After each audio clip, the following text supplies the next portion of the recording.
Aujourd'hui, je vais vous raconter l'histoire de Tiffaine, qui a 29 ans et qui m'a partagé son histoire à l'écrit, par mail. Elle se sentait pas du tout d'enregistrer elle-même, donc elle m'a demandé de l'enregistrer à sa place. Donc je vais vous raconter son histoire à la première personne, comme si c'était Tiffaine qui la racontait. Si vous avez des questions, je vous invite à me les poser en commentaire. Et Tiffaine, si tu m'écoutes, j'espère que tu apprécieras la façon dont je raconte ton histoire. Bonne écoute à tous.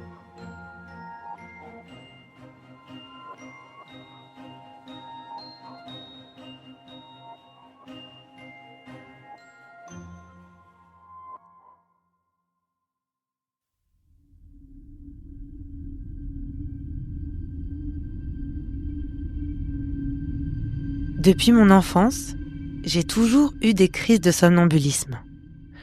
C'était presque devenu une habitude. Ma mère me disait que pendant la nuit, elle m'entendait marcher et même parfois parler, mais qu'elle comprenait rien à ce que je disais. À cette époque, je partageais ma chambre avec ma grande sœur. On dormait dans un lit superposé et au départ, c'est moi qui avais le lit du haut. Mais comme j'ai commencé à faire de plus en plus de crises de somnambulisme, ma mère a décidé de nous changer de place parce qu'elle avait trop peur qu'il m'arrive un accident, que je tombe du lit. Enfin voilà, je la comprends.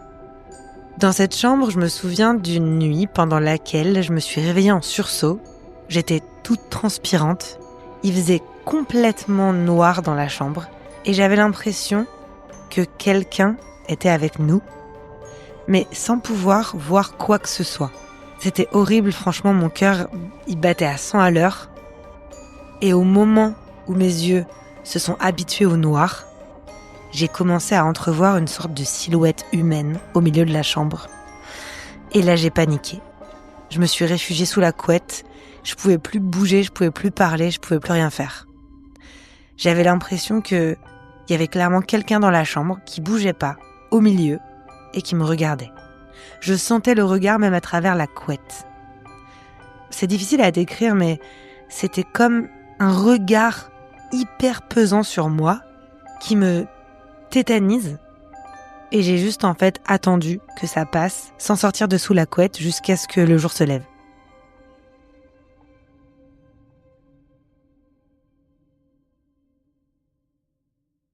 J'en ai jamais parlé ni à ma mère ni à ma sœur. En fait, je pensais que c'était un cauchemar ou que c'était juste dans ma tête que j'avais halluciné.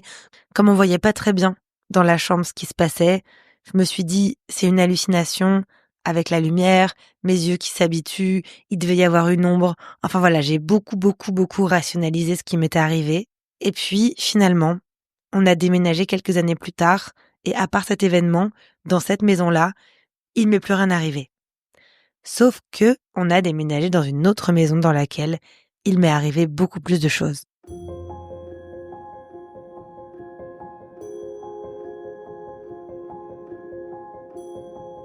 Notre nouvelle maison, elle était bien plus vieille. C'était une maison de mineurs, typique du nord de la France, avec des briques rouges et donc chargée de beaucoup d'histoires. Et dans le quartier, il y avait certaines maisons qui étaient dans le même genre que la mienne, qui avaient servi à cacher des résistants pendant la guerre. À ce moment-là, mes frères et sœurs, ils avaient déjà quitté la maison, et donc moi, je me retrouvais toute seule dans ma chambre pour la première fois de ma vie. Et c'est là que j'ai commencé à vivre des choses vraiment très effrayantes. Dans cette nouvelle maison, on avait une cave. C'était pas le cas dans l'ancienne maison. Et cette cave, en fait, elle était très bas de plafond, comme beaucoup de caves, vous me direz, mais du coup, elle était très sombre et son entrée, elle donnait sur un escalier en béton. Notre maison, elle était mitoyenne avec la maison de notre voisine, qui était une vieille femme très gentille, et on lui parlait souvent d'ailleurs quand on la croisait devant, on se racontait un peu nos vies. Et malheureusement, un jour, elle est décédée. Et après quelques mois, son mari, il a refait sa vie et il a voulu déménager et donc il a vidé leur maison. Et au départ, on le revoyait un peu parce qu'il n'est pas parti vraiment tout de suite. Il revenait de temps en temps pour récupérer son courrier. Mais bon, vraiment, c'était rare. Un après-midi, je suis descendue dans la cave pour faire du rangement. Et comme toujours, je laisse la porte entrouverte. Parce que je me suis jamais vraiment sentie bien dans cette cave. Pendant que je fouillais l'établi au fond de la pièce, le dos tourné à l'entrée, j'ai entendu des pas lourds descendre l'escalier en béton.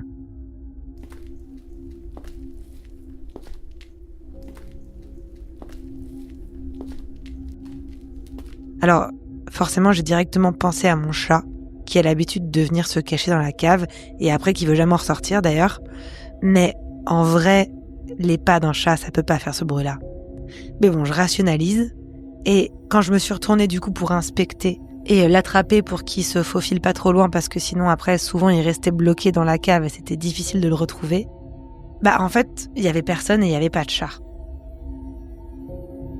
Et là, quand j'ai réalisé que c'était pas mon chat et qu'il y avait personne, j'ai eu un frisson glacé qui m'a parcouru l'intégralité du corps. J'étais toute seule chez moi, mes parents étaient au travail et la voisine n'était plus là. Sa maison était vide et ça me paraît difficile de penser que son mari soit venu ce jour-là et que c'est lui que j'ai entendu aussi près de mes oreilles. Non, c'est impossible. Quand je suis remontée de la cave, j'ai vu que mes 2 chats dormaient dans le jardin. Ils profitaient du soleil. J'ai regardé autour de moi, il n'y avait personne. Il n'y avait même pas quelqu'un qui passait dans la rue. Pourtant, j'avais vraiment entendu très distinctement quelqu'un descendre lentement les escaliers de la cave. Je suis certaine que je ne l'ai pas rêvé.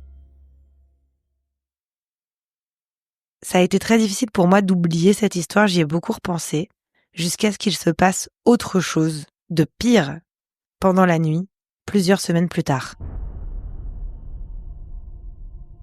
Je vous retrouve sur Patreon pour la suite de cette histoire.